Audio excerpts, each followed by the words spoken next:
शिरडी साई द्वारकमाये प्रशांति वासी साई राम। अंदर కలిసి పాడండి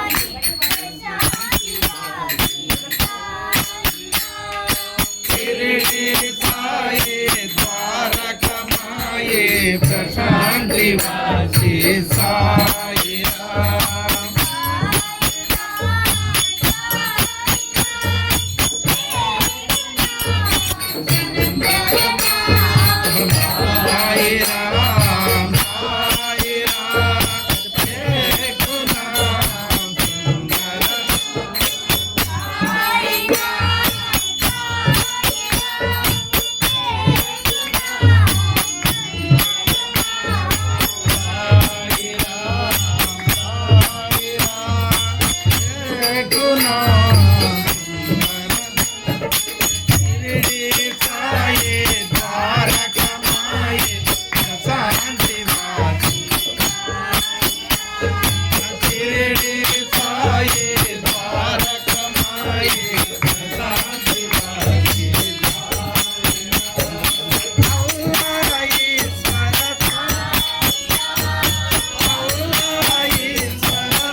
रमे रामे मनोरमे सहस्रनाम तत्तुल्यं रामनामवरानने। ఓం శాంతి శాంతి శాంతి.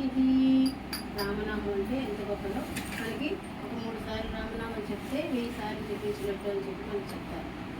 అయితే రామనామం ఎంత గొప్పదన్న దానికి మనం ఒక చిన్న ఉదాహరణ చెప్పుకుందాం. ఒకసారి తులసిదాస్, అందరికీ తెలుసు, రామచరితమానస్ రచించాడు. ఆ తులసీదాస్ గారితో ఒక రోజు అక్కడ ఒక ఫంక్షన్ అవుతుంది ఒక శివాలయంలోని. అప్పుడు అక్కడ ఆ శివాలయంలో ఆ తులసిదాసు తర్వాత అతనితో పాటు కొందరు అందరూ వెళ్ళి అక్కడ ఒక భోజనం చేద్దామని అందరూ కూర్చున్నారట. కూర్చుంటే అక్కడ ఆ తులసిదాస్ గారితో ఒక అతను వచ్చాడట.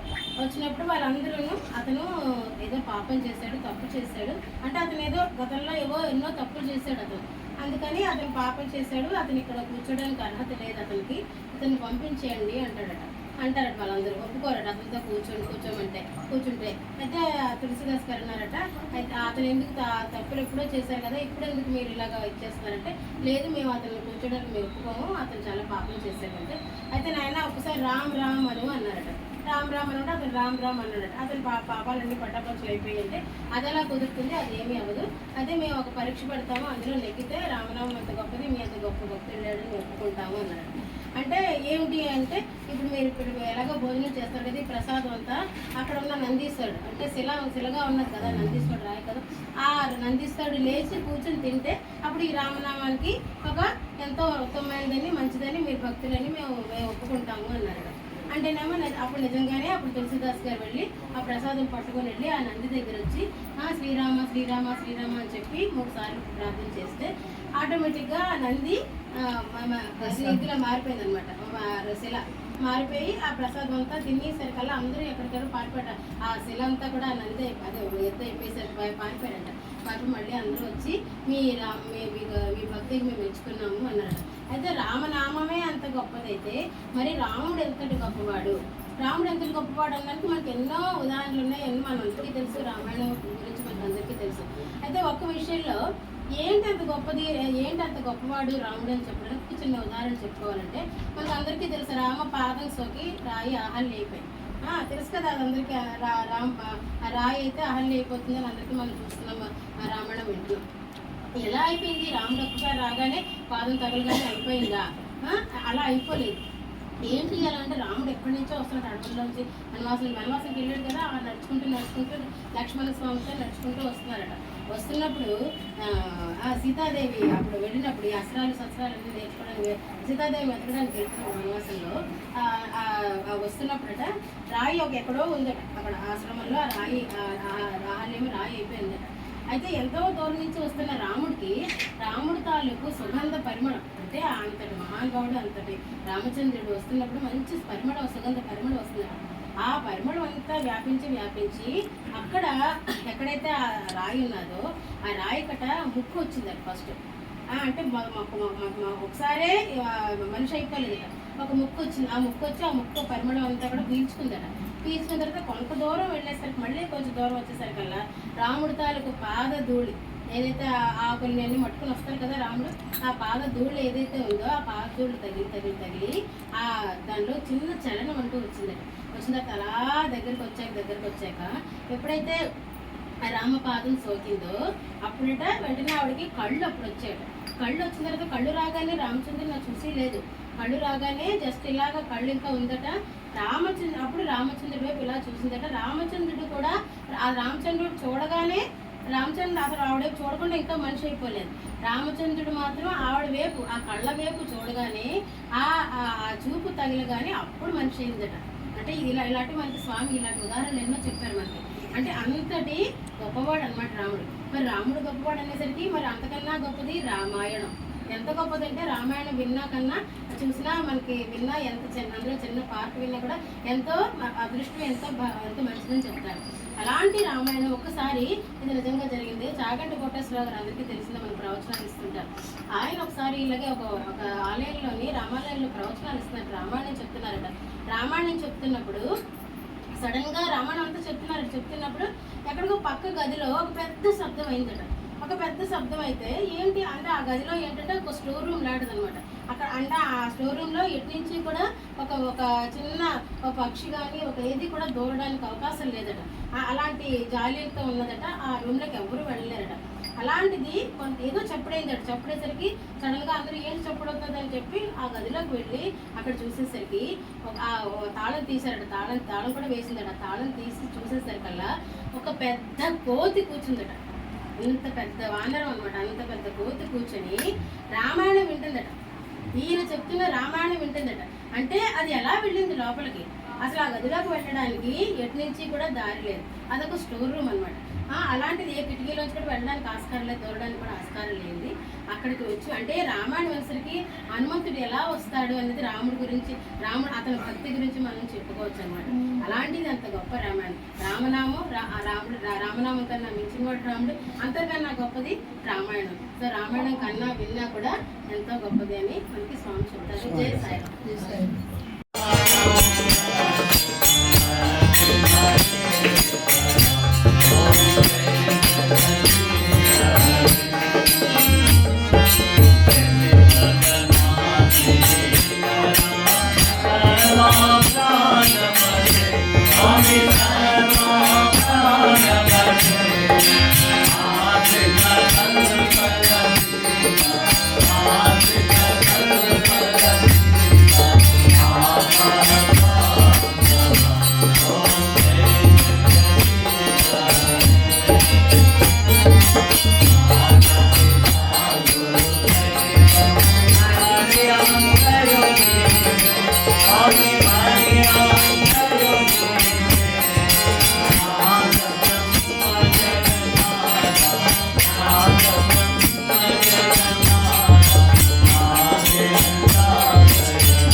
రావణే